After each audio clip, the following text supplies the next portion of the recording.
haddaad safar tahay salaada musaafirkaad tukanaysa, haddaad uur leedahay fadhi baad ka tukanaysa oodan istaagi karin, daqiiqadna qofka lagama dhaafa salaada.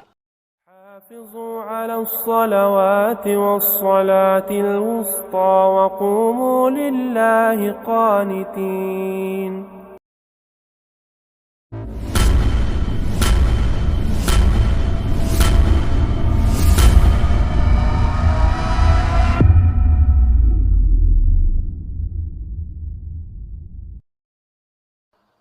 salaada haddaad jiran tahayna salaadii mariidkaad tukanaysa, haddaad safar tahay salaada musaafirkaad tukanaysa, haddaad uur leedahay fadhi baad ka tukanaysa oodan istaagi karin, daqiiqadna qofka lagama dhaafa salaada.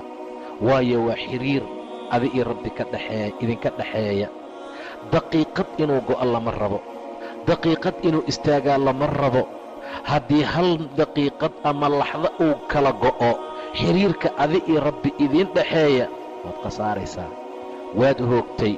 dhibka iyo ba' waxaa nagu haaya xiriirkii allaanu goynay, rabbi xiriirkii nagala dhexeeyaan goynay, ilaahay ayaanan la xiriirin wax badan. taasaa keentay qofka maanta jooga ee salaada ka tegey inuu rabbi naco subxaana wa tacaala. taariku salaadku waa malcuun, taariku salaadku waa qof ilaahay nacay, taariku salaadku waa qof ilaahay agtiisa qiimo aan ku lahayn subxaana wa tacaala. sidaa darteed baana la faray saan nafteenna iyo maalkeenna iyo awlaaddeenna iyo dahabkeenna iyo qabiilkeenna aan u ilaalinayna si ka daran inaan salaada u ilaalino, si ka daran in salaada loo xafido. ilaah wuxuu yidhi xaafiduu cala asalawaat, salaadaha shantaa ilaaliya, salaadaha shanta ah xifdiya oo dhowra. xaafiduu cala asalawaat waa shanta salaadood, waasalaati alwustaa salaada lagu magacaabo salaad dhexadana ilaaliya. waxaa loo badan yahay inay salaada casirkaa tahay. salaada casirkaa qiimo gooniyay leedahay, salaada casirkaa sharaf gooni ahay leedahay, salaada casirkaa la mid ma aha salaadaha kale.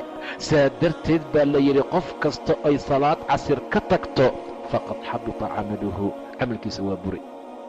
ninkay salaad casir dhaafto, qofkii salaada casir haleeli waayo, camalkiisii waa buray. xaafiduu cala asalawaat, warhoy salaadaha shantaa ilaaliya, salaadaha shantaynan idinku qalloobin, salaadaha shanta ha dayicina, salaadaha waajibaadka aad yaad u xafida. xaafiduu cala asalawaat waasalaati alwustaa waa salaad dhexe, waa salaad casir.